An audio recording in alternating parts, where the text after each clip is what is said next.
जो झंडा जिस तरीके से खींचा गया है, फाड़ा गया है, वो साफ दर्शाता है भाई क्या वहां पे आईबी की, सीआईडी की कोई ऐसी इनपुट नहीं थी क्या? आप छत पे चढ़ के ने और बहन बेटियों को गंदे गंदे आप गाने सुनाओगे तो इसका मतलब क्या हम चुपचाप बैठे रहेंगे क्या?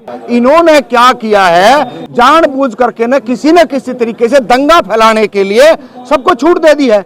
आप पत्थर दिखाओ ना, पत्थर कहीं पर भी नजर नहीं आ रहा है। ये झूठ जितने प्रोपगंडे बीजेपी आरएसएस के लोग इस देश में फैला रहे हैं। एक जवान देखिए जिसको इतना उकसाया और वो उकसाए में आकर के एक धर्म का झंडा उतारने के लिए पहुंचा। इससे बड़ी बेशर्मी की बात क्या होगी? अगर कोई आदमी गलती से अगर रोड के ऊपर या गाड़ी के स्टेशन के ऊपर अगर 2 मिनट की 5 मिनट की नमाज पढ़ ले तो तुम्हारे पेटों में दर्द होने लग जाता है। बीजेपी एक चुनाव ढंग का करवा लो, ये सरपंची क्या मैं कर रहा हूं, गांव का मेंबर का चुनाव नहीं जीत सकते हैं, लेकिन हिंदू मुस्लिम करके इनकी दाल अच्छी गल रही है।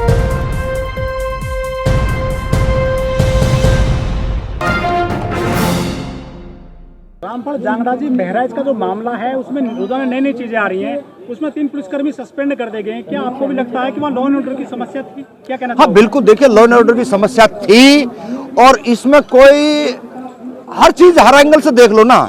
जो झंडा जिस तरीके से खींचा गया है, फाड़ा गया है, वो साफ दर्शाता है भाई क्या वहां पे आईबी की, सीआईडी की कोई ऐसी इनपुट नहीं थी क्या?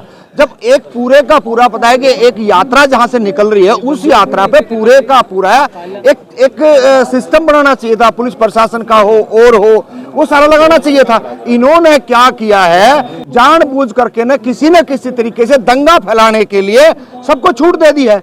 हिंदू मुस्लिम के सिवाय बीजेपी का एजेंडा रहा है और ये हमने हरियाणा में भी देखा है और यही एजेंडा यूपी के अंदर देख लो आप और महाराष्ट्र के अंदर देख लो, अभी 90 के अंदर मंडल कमिंडल की राजनीति में देख लो।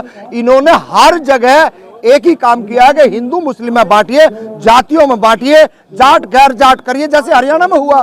तो ये सारे का सारा एजेंडा इनका है कि अब इनकी सांसें अटकी हुई है यूपी के अंदर। आप लोग जानते हो अच्छी तरह से जिस तरीके से सांसें इनकी अटकी हुई है, इन्होंने किस तरीके से चुनाव जीतना है और ये चुनाव जीतने का एक हथकंडा है। क्या हिंदू जो अपनी शोभा यात्रा भी नहीं निकाल सकता उत्तर प्रदेश में? अरे कौन रोक रहा है आपको? आप कौन? कोई पत्थर नहीं बरसा रहा। आप बताइए ना, किसी ने पत्थर बरसाया?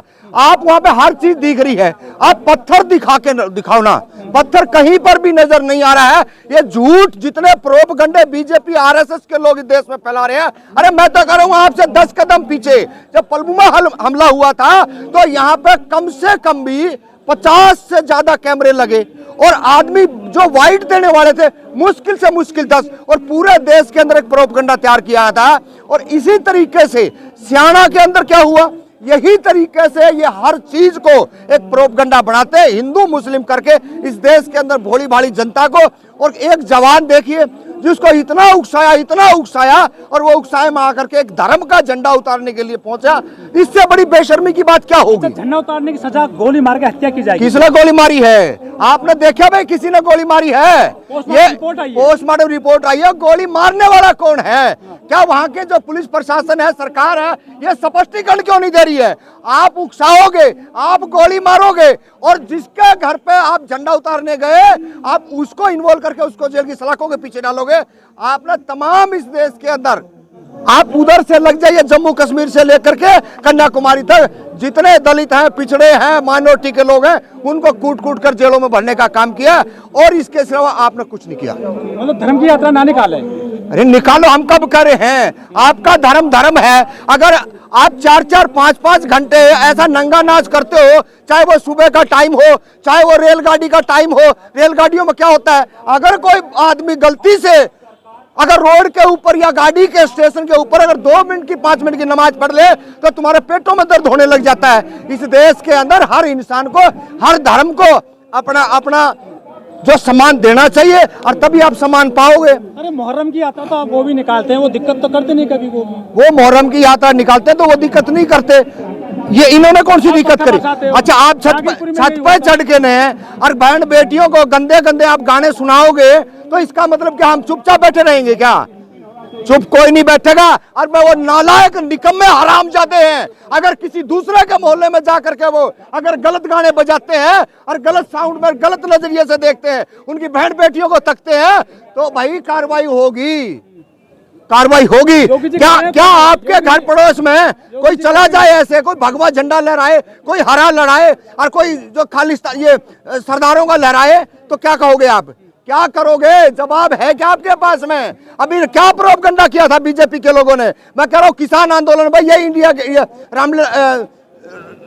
लाल किले के ऊपर है, क्या हुआ था? पूरी दुनिया ने देखा कौन झंडा फहराने वाला था, क्या उसकी फैक्ट फाइंडिंग आई?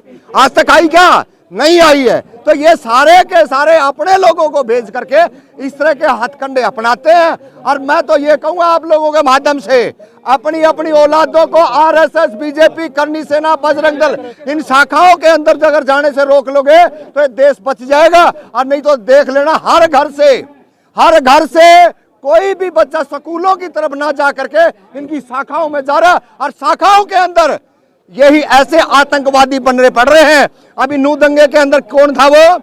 अभी ये जो नू दंगे के अंदर गुड़गांव से बिट्टू बजरंगी, मोनू मानेसर, ये कौन लोग हैं? किसको तैयार किया जा रहा है? ये तो हम लोगों को समझना पड़ेगा कि हमारे बच्चों को दिल्ली यूनिवर्सिटियों में पढ़ाना है या उनकी शाखाओं में भेजना। ये तो पेरेंट्सों की जिम्मेदारी है कि रास्ता कौन सा। अरे धर्म हमारा व्यक्तिगत है, हमने जो अच्छा धर्म लगेगा उसको अपनावांगे और उसको मानेंगे। उसकी प्रदर्शनी करनी है क्या? आप तो पूरे देश के अंदर प्रदर्शनी लगा रखी है आपने तो धर्म की। वो और धर्म वाले भी थे, वो तो कहीं ना इतना प्रोपगंडा करते।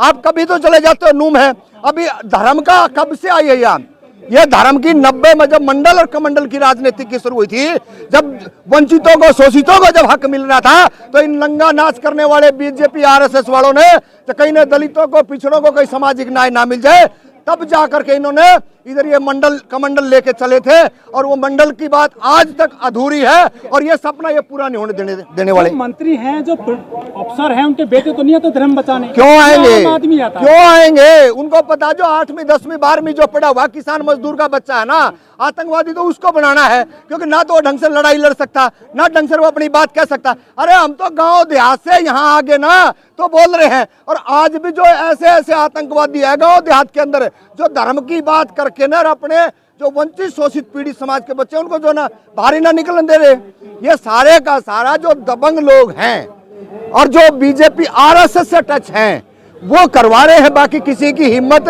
और कोई औकात नहीं है। शोभा यात्रा में बहुत भीड़ हो गई है ऐसे युवाओं की, इनको कहाँ से खाद पानी मिल रहा है? ये खाद पानी आप देख लो ना भाई। आपको जब दाह संस्कार मनीषा वाल्मीकि का होता है तो आप रात को पेट्रोल डाल करके आग लगाते हो, और वही दाह संस्कार आप दूसरे दिन क्या होता है, अगले दिन आपने देखा ना कि उसको रोका गया है, बाकायदा रोक करके और सुबह तक का इंतजार करा और लाठी डंडे से लैस करवाया गया पब्लिक को, ताकि इस देश के अंदर हिंदू मुस्लिम की एक नफरत की बड़ी खाई खोदी जा सके। लेकिन 2018 में चंदन गुप्ता की भी हत्या कर दी गई थी कासगंज में, उत्तर प्रदेश में। ये जो आम युवा है, इनको क्या मिलता है ऐसी शोभा यात्राओं से? देखिए, इनका एजेंडा यही है, इनको बहुत कुछ मिल रहा है। अगर ये धर्म की अफीम की खेती अगर ना बोएंगे तो आप देख लेना देश के अंदर बीजेपी एक चुनाव ढंग का करवा लो, ये सरपंची का मैं कर रहा हूँ, गांव का मेंबर का चुनाव नहीं जीत सकते हैं। लेकिन हिंदू मुस्लिम करके इनकी दाल अच्छी गल रही है और इसी का फायदा उठाकर ये लगातार मैं 90 से लेके आज तक राजनीति कर रहे हैं। जांगड़ा जी हिंदू सेना कह रही है हिंदुओं ने चूड़ी नहीं पहन रखी है। तो भैया इस देश के सामाजिक न्याय प्रिय जो लोग है ना, उन्होंने भी हाथ बांध के नहीं रख रखे, वो भी खुले मैदान में खड़े। चैलेंज है उन लोगों से, वो करनी सेना बजरंग दल से, कि भाई आप आमने सामने आ जाओ, फिर आप आमने सामने आ जाइए ना। आप ऐसे भोले भाले अशिक्षित लोगों को गुमराह करते हो, जो बिल्कुल मजदूरी करने वाले लोग हैं, उनके बच्चों को जो 8वीं 10वीं में है, उनको शाखाओं में ले जाके आप लाठी चलाना सिखा रहे हो। अरे मैं तो तब आपको धर्म का ठेकेदार मानता जब आप कलम चलाना सिखाते हो उनको, आप लाइब्रेरियों में भेजते हो उनको, आप सामाजिक बात करते। अरे आप तो इस देश के अंदर नफरत भरी बातें कर रहे हो और इससे कोई फायदा नहीं होगा। देश के आम जनमानस से आपके माध्यम से कहना चाह रहे हैं कि आप समय रहते सचेत हो जाइए, नहीं तो एक देश के अंदर बंटाधार करने वाले हैं ये आरएसएस और बीजेपी देश को खोखला करके मानेगी। नरसिंहानंद का बदला लिया गया क्या डासना वाले का बहराइच में? क्या कहा आपने? नरसिंहानंद ने जो बात बोली थी उसका बदला लिया गया क्या? देखिए, ऐसे पाखंडी बाबा बहुत घूम रहे हैं। इनसे कोई फर्क नहीं पड़ता है। मैं तो आपके माध्यम से यही कहूंगा कि आम जनमानस को इस बात को समझना चाहिए, अपने बच्चों को स्कूल कॉलेज की तरफ रास्ता करें, ना कि ऐसा लड़का जवान जो धर्म की अफीम खा करके कहां झंडा उतारने गया और उसका हर्ष क्या हुआ है। अगर आपने अपनी औलादों को, आपने अपने बच्चों को, आपने अपने पोता पोतियों को अगर नहीं रोका तो देख लिया एक दिन ऐसा हर किसी का बच्चा हो जाएगा, आतंकवादी बनने की कागर पड़ेगा। हरा ही तो झंडा उतारा था, भगवा लगा दिया, दिक्कत कहाँ है? अरे क्यों उतारा भाई, किसी की आस्था तो होगी, क्यों उतारा? हम तो सवाल इस बात का कर रहे हैं, आज मैं किसी के भगवान जिसका झंडा लग रहा है अगर मैं उतारने जाऊंगा अच्छी बात है क्या? आपके लिए अच्छी बात हो सकती है, हमारे लिए अच्छी बात नहीं। हर किसी का अपना धर्म है, हर किसी की अपनी पूजा पाठ है, करो, लेकिन प्रदर्शनी मत करिए। कर्नाटक हाईकोर्ट ने कहा है कि मस्जिद में जय श्री राम चिल्लाएंगे कोई फर्क नहीं पड़ता। क्या चीज? मस्जिद में जाके जय श्री राम अगर बोलते हैं तो कोई दिक्कत नहीं होनी चाहिए, कर्नाटक हाईकोर्ट का कहना है। देखिए, ये कर्नाटक हाईकोर्ट ने कहा, यह भी गलत है। क्यों कहें? ये कोर्ट का फैसला नहीं है, कोई तुकलगी पर फरमान हो सकता है। भाई आप किसी के मंदिर पर जाके अल्लाह अकबर कहोगे, अच्छी बात है क्या? उनकी अपनी आस्था है। हाँ, अगर आपका दोनों का समन्वय बनता है, आप दोनों एक साथ बैठ के बातचीत करते हो, ठीक है, लेकिन अलग अलग धर्म के अलग अलग पंथ के लोग हैं, उनको अपनी अपनी आस्था, अपना अपना एक सिस्टम होना चाहिए। कर्नाटक हाईकोर्ट को